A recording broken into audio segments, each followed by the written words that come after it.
Welcome to Outdrive, folks.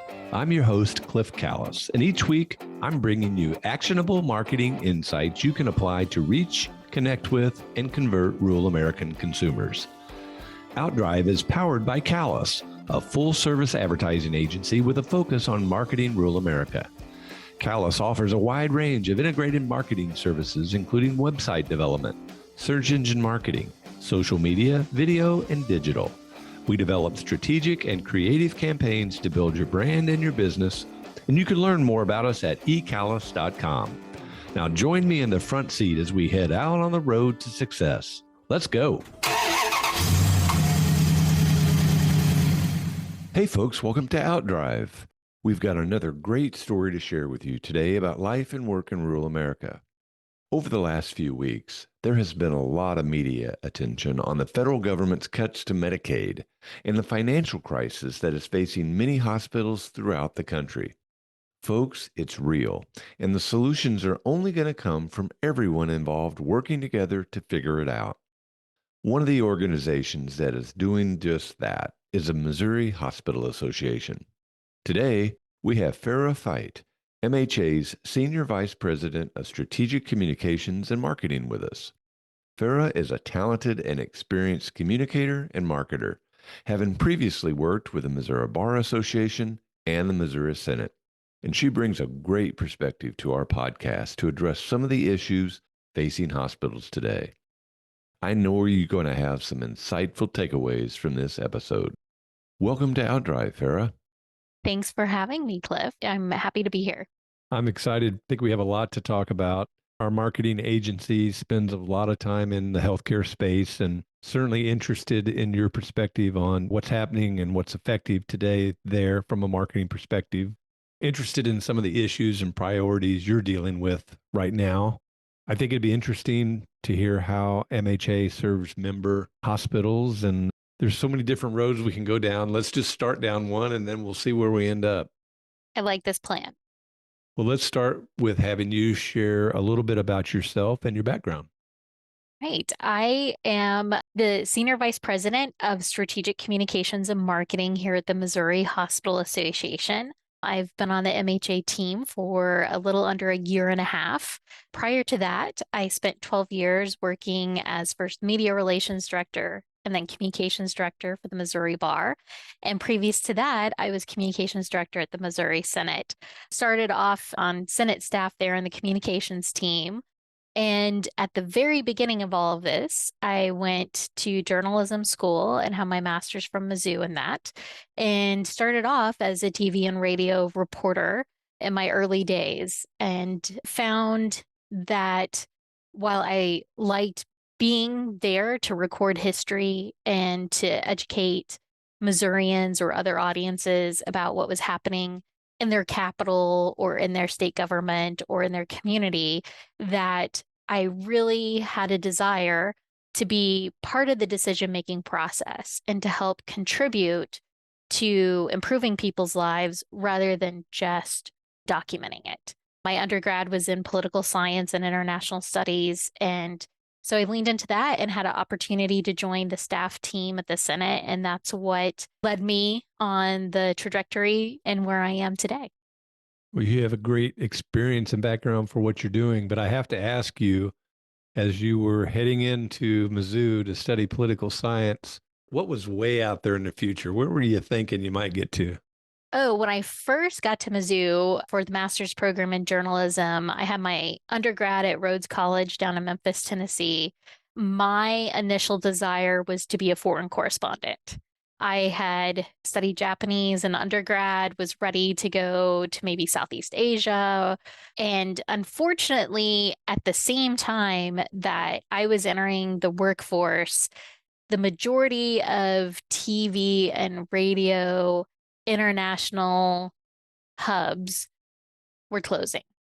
Technology, allowed them to more rapidly and timely cover activities and events with freelancers rather than having a full suite of correspondents and videographers in a headquarter or office in multiple countries. So ended up working in DC for a short amount of time, in production, behind the scenes in TV, came back to Missouri to be in front of the camera as a reporter, covered state government, and in doing that, had a invite from the Senate after legislative session ended 1 year to join their team. They were looking for a broadcast specialist to add to the team.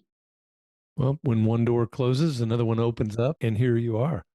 You have a lengthy title, right? I do. When you think about strategic communications and marketing, what's your perspective on how they're similar or different? Many similarities. At the base of it, I like to talk about messaging, which is a component of both communications and marketing. But messaging to me is simply an idea that connects to the intended audience. And in communications, you're working on getting that idea to connect, but your call to action typically is more related to awareness, information, education. And when you move into the marketing realm, you're still having an idea that you're trying to connect, but your call to action is seeking some level of engagement, whether that be registering for an education program that your association is hosting for its members, or purchasing something to elevate your credentialing or information. So at the root, it all comes down to that idea connecting to the intended audience, but you get more sophisticated and nuanced in the way that you're trying to get that idea to connect if you have a communications goal versus a marketing goal. It's an interesting perspective. I agree with that. We probably should take a step back and have you tell us about the Missouri Hospital Association and what you're all about. And then again, that can kind of take us down some other roads. Absolutely. I really enjoy being part of the team here at the Missouri Hospital Association. It is an organization and association where we work to help our member hospitals serve their communities and better serve their communities. The focus is not just on treating people and caring for people when they're sick, but helping our hospitals be leaders in keeping Missourians healthy and even doing work beyond the four walls of their hospitals. We do that through an array of activities. There's a government relations team who's dynamic and advocates for legislation and funding to help Missouri hospitals serve their patients at the state and national level. We have dynamic teams in quality, safety, and research that work within hospitals to help them improve patient outcomes and increase their quality of care that they're able to provide. We have a team that works with many of our nonprofit hospitals, just like you have in Sedalia with Bothwell, who are required by federal law and IRS regulations to do a community health needs assessment every 3 years. So that's part of that partnership beyond the hospital and how hospitals routinely serve as an integral part to the health and well-being of people in their community day in and day out. Well, the MHA is certainly an important part of the Bothwell communications, no question about it. And I think this next question is kind of silly as I think about it, having heard how much passion you have for what you do and your organization. But what attracted you to MHA? So, in my work at the Missouri Bar, I really loved the people I worked with and the work that I was getting to do there because, again, it was about helping people. There, we helped lawyers even better serve their clients and communities. But what really drew me to MHA, two things: the people that I met in the process, some of the people that I knew that already worked here. And my mom actually spent her career in public health. She had advocated for public health, began as a secretary, worked up to a health educator, and ultimately was running a nonprofit public health department in my home county. She later went to the voters and asked them to make that a permanent public health department rather than one that was only run by grants. And the voters overwhelmingly supported it. So she established the public health department where I grew up. And her passion for health, for caring for others, for improving people's lives, it made the mission here even more personally connected to me. And unfortunately, my mom passed about 6 years ago now. But in a way, I feel that my ability to be part of the team here is, continuing in a little small part of the legacy that she left for our own community where I grew up.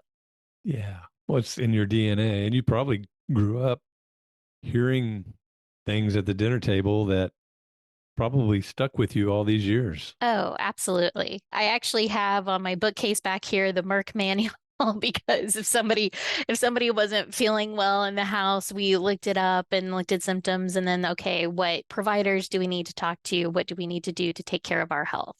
So health and happiness have always been priorities in the household I grew up in, and I try to continue that at my home today. You mentioned priorities. What are some of your communication priorities that you have going on right now in MHA? We have quite a few exciting things coming up in fall. There are events that happen every year, but we try to educate and communicate with Missourians about them in ways that catch their attention and help them take a few minutes out of their day to look at information, do some research on their own, talk to their healthcare provider to make the best decisions for themselves. Two of those examples are the open enrollment period for Medicare is coming up. It's October 15th through December 7th. And in that process, we do social media ads, other outreach. We actually provide PR toolkits to our member hospitals that they can use to communicate to their own patients to make sure that folks talk to their providers before they make a decision. We want them to be their own healthcare champion in this process and choose a plan that's right for them, whether that be traditional Medicare or one of the newer Medicare Advantage plans. At the end of the day, though, whichever plan you choose, ideally you want it to be one that lets you continue to see the same family physician that you've been seeing for decades, that lets you see the cardiac specialist that you really know and trust. And so having those questions instead of just going off the advertisements that you see, that's a really important conversation for you and your family to have when making that decision. Another public information update that we do every fall is information on how to stay healthy. It's respiratory virus season. Lots of opportunities for us to share germs, whether it be anything from the common cold to the flu or something more serious, by simple things, washing your hands. If you're not feeling well, not going out and potentially spreading that with others. We try to just keep those everyday tips and bits of information that can help someone, again, stay healthier and happier throughout the cold and flu season. That's something that we also work to communicate this time of year. On an advocacy standpoint, we are very plugged in with the state of Missouri and the work they're doing to ensure that Missouri gets its fair share of the competitive grant dollars that will be available through the Rural Health Transformation Program. That was a new program that was established in the One Big Beautiful Bill, which was officially signed back on July 4th. Those grant applications, we just got the details of what they're looking for a few weeks ago. The state has to turn those in by November 5th, and we'll learn by December 31st of this year what funds are coming to Missouri. There's an opportunity for Missouri to approximately see up to $200 million, maybe even more annually for the next 5 years through that program. And that is aimed at improving access and quality care for rural Missourians. Yeah, it's fantastic. We need it so bad. I'm assuming that's going to be a fairly competitive process. I would imagine that every state is going through a similar process to what we are here in Missouri, but we're fortunate to have Governor Kehoe and his administration, the team at Mo HealthNet, which is Missouri's Medicaid program. They have an Office of Transformation that is leading this work with the other state agencies and departments, and also many of the stakeholders that are integral to that community health in rural Missouri. Those include not just Missouri hospitals, but behavioral health and community health care clinics, federally qualified health FQHCs, and many, many more. You mentioned Medicaid, and of course, we know that there are potential reductions in Medicaid funding, and that's garnered a lot of national attention. Yeah, unfortunately, they're not potential. They're on the books, and so they are slated to become real. Our hope in our continued advocacy work at the national level is to stave off, either prevent those from ever taking effect or to reduce the current planned impact of what those would be. It was great to just talk about the Rural Health Transformation Program and the investment that that can make in healthcare in rural Missouri. On the flip side of that, that could potentially bring in 200 million a year. But when Medicaid cuts are fully realized in our state, they're planned to be phased in over a number of years. But that could actually result in a $1.2 billion cut to hospital funding in our state. And not just hospital, but Medicaid and healthcare funding in our state. And so while we have a lot of opportunity for some growth in one area, we're still keeping our eye and our focus equally divided on working with lawmakers. For instance, Senator Josh Hawley has actually already introduced a bill that would double the length of time of the Rural Health Transformation Program and at the same time prevent any of these planned cuts from taking effect that are related to Medicaid. A lot of work ahead. Absolutely. You mentioned your fall campaign on how to help people stay healthy. I think that's awesome.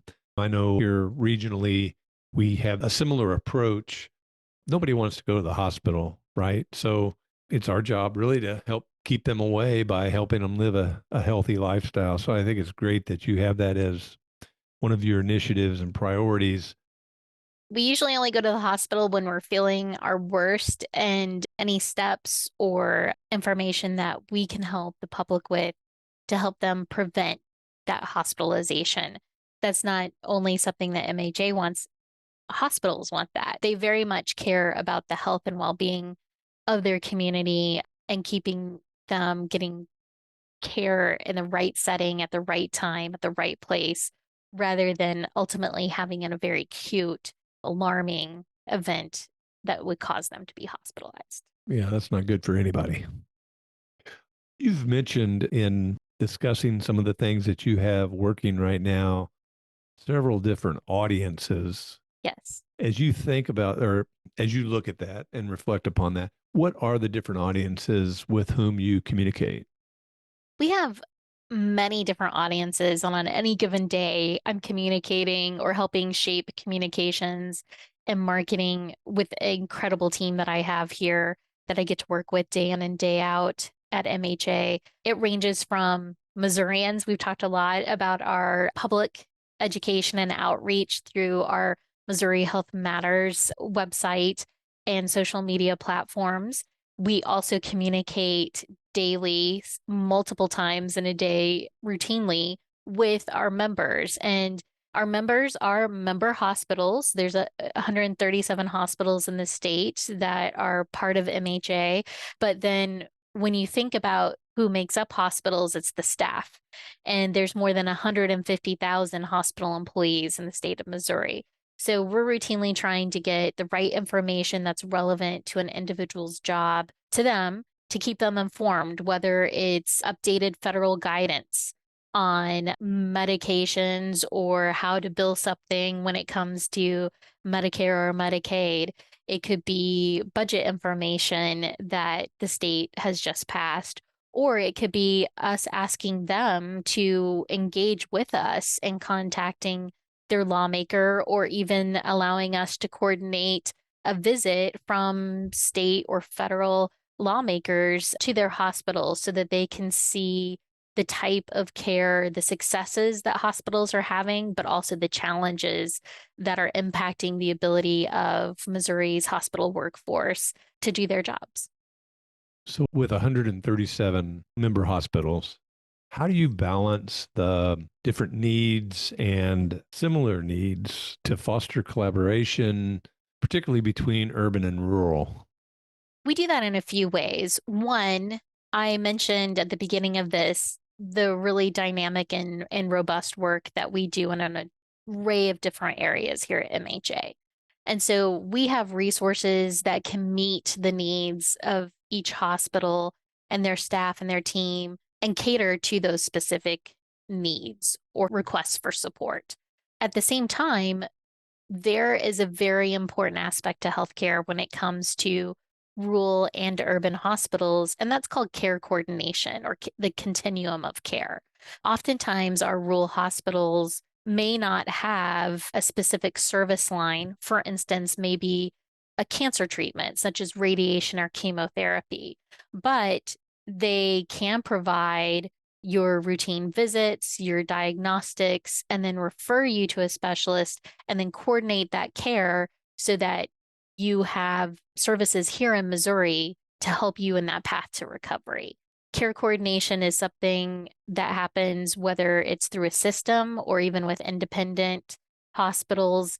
And I believe not just through our board, but through our membership, we routinely see how the voice of hospitals, when unified in advocating for funding, when advocating for reforms to prior authorization, which can routinely delay or stand in the way of a patient and provider's care plan, we see the benefit of having a unified voice between rural, urban, suburban, specialty hospitals, and more. And so while we do work individually with hospitals on their specific needs, together we try to advocate for what ultimately improves hospitals' abilities to fill their current and future missions.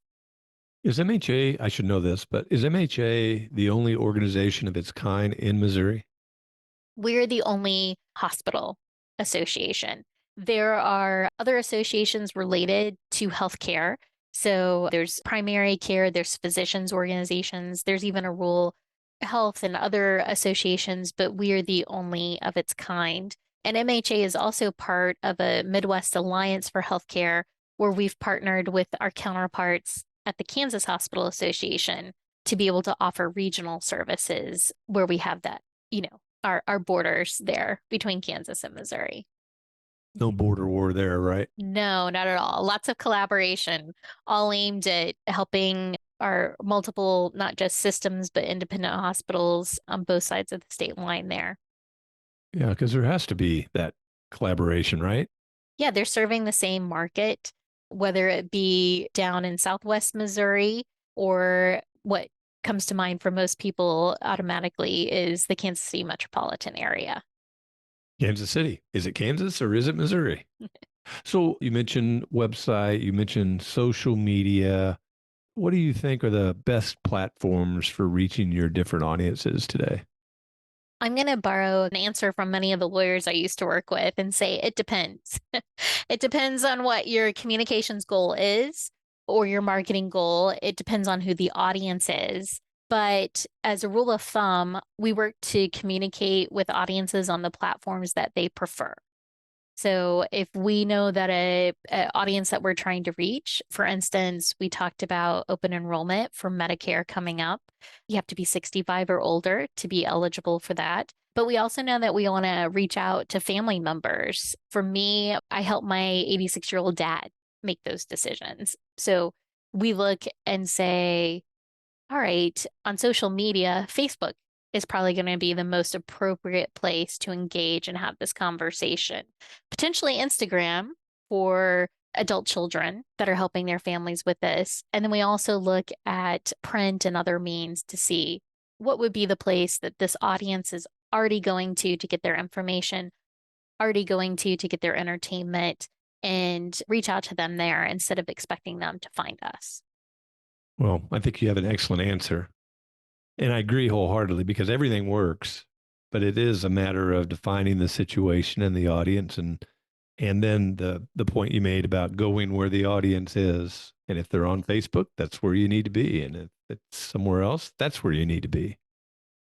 So great answer. Thanks.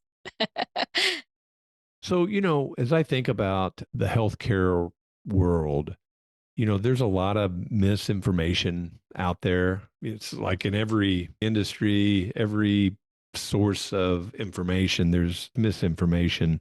How do you maintain trust in an environment like this?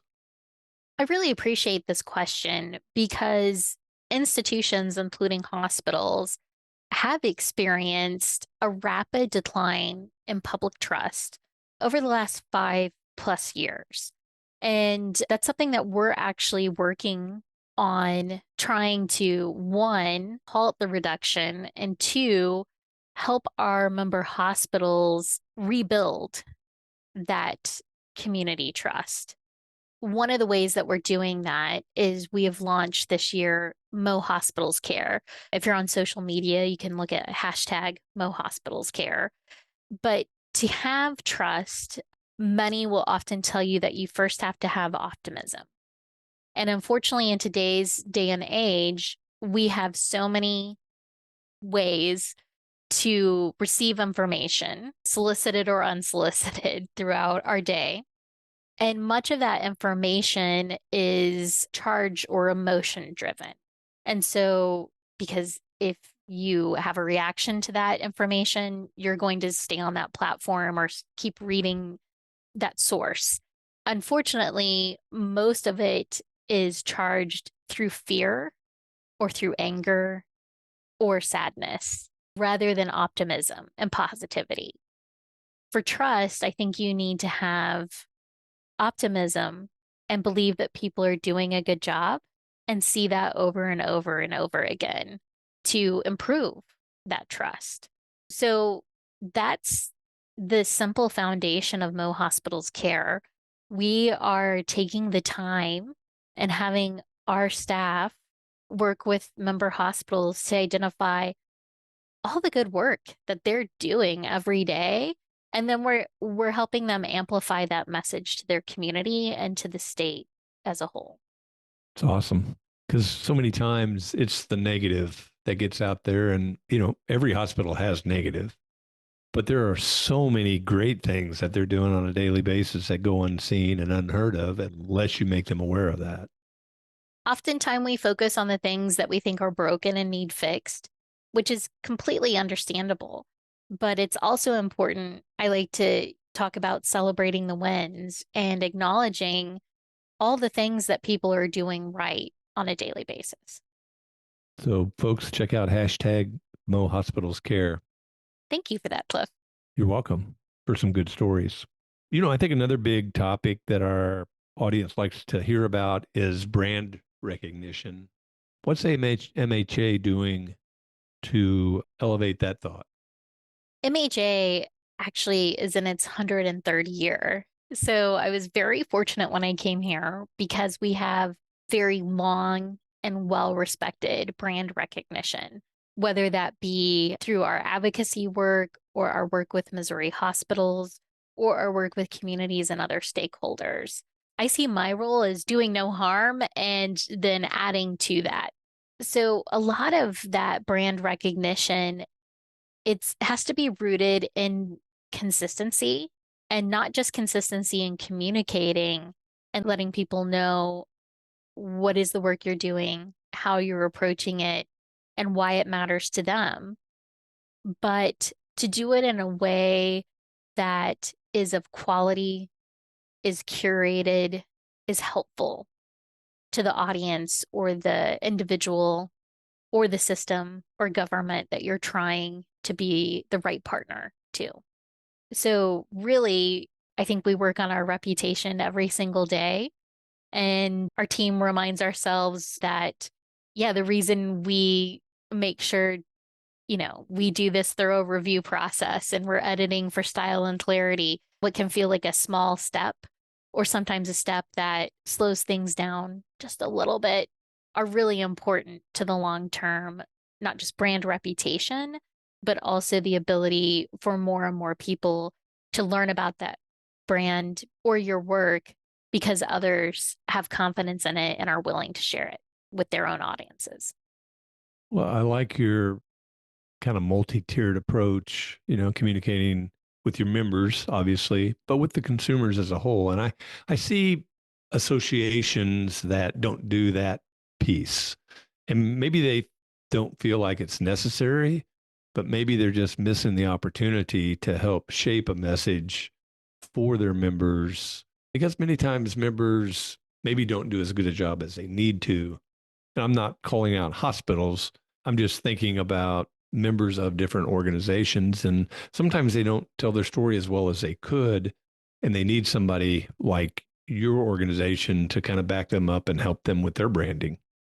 Also, I think it's really important that so much of our lives, our daily lives, are impacted by local, state, and federal policies, regulations, legislation, statutes, and laws. And if the public isn't aware of the work that your members are doing, in this instance, Missouri hospitals, when we are advocating on behalf of Missouri hospitals or with Missouri hospitals to change something, it is important that we can also ask the community to join us in that request. So I very much look at it as part of a holistic picture that needs to take place. Our members are amazing. They have compelling experiences and stories that can help shape hearts and minds of lawmakers, but it also matters to lawmakers what their overall constituents think. And that's the communities that our hospitals serve. I'm really fortunate here at MHA. When I came, we have very clear strategic goals. We have 4 of them. And our second strategic goal is really centered around relationship building and public trust. And so it has been and will continue to be part of our DNA here at MHA. So, how do you build those relationships, particularly with legislators, when there's sort of a constant turnover of that role? That's a really great question for our GR team, who we both have a really good friend who is on that. But I think a simple way to look at this is it's consistency, just as we do with the average citizen or a patient. They have so many people coming to them to talk to them about so many different issues and important issues. And I know a big part of what they do is consistently meeting with, talking about, bringing them into the hospitals, helping them meet providers, hearing those firsthand experiences, and then also being readily available to answer those questions. And then you multiply that times, 163 House members and 34 Missouri senators, in addition to our congressional delegation. And then to up to you're doing that with maybe a whole new group of freshman lawmakers. But it's a relationship and it's ongoing communication, just as we strive to do with our members and with the public on an array of issues. Relationships and consistency. It's great points. Well, as we wrap up, what else would you like to share with our OutDrive audience that you think they might find interesting or maybe even inspiring? What a great question. I would like to lean in again to the conversation that we were having around public trust, but more importantly, I am truly inspired and routinely blown away by the amazing work in helping people 24/7, 365. Missouri's hospitals and the people who comprise them and are there because they really want to help people. They don't have the best hours. They have really stressful scenarios, but yet they time and time again take care of people. And I hope others take some time and get to hear some of those stories or ask. It's very likely that you have a healthcare professional in your family, in your neighborhood, in your church community, in your service group. Take some time to ask them about the work that they do and take comfort in knowing that Missouri's hospitals are there for you and more than 3 million Missourians who show up in ERs every year for when you need them most. They are some very special people. Absolutely. Thanks for being with us today. Thanks for having me, Cliff. It's been a pleasure and love the opportunity to connect with my rural roots and talk about communications and marketing. Well, it's been fantastic. Folks, thanks for listening to OutDrive today. I hope you've enjoyed our visit today with Farrah Fite, Senior Vice President of Strategic Communications and Marketing at the Missouri Hospital Association. Come back again next time, and we're going to have Rocky Sickman with Folds of Honor on OutDrive, where we take you down the roads of rural America where it's heaven on earth. Thanks for taking a ride with us on OutDrive. This episode is complete, so head on over to ecalis.com for more insight you can apply to help drive your business growth. And be sure to sign up for our free monthly e-letter, OutThink, for even more helpful content about marketing to rural America. Have a great day and keep on driving.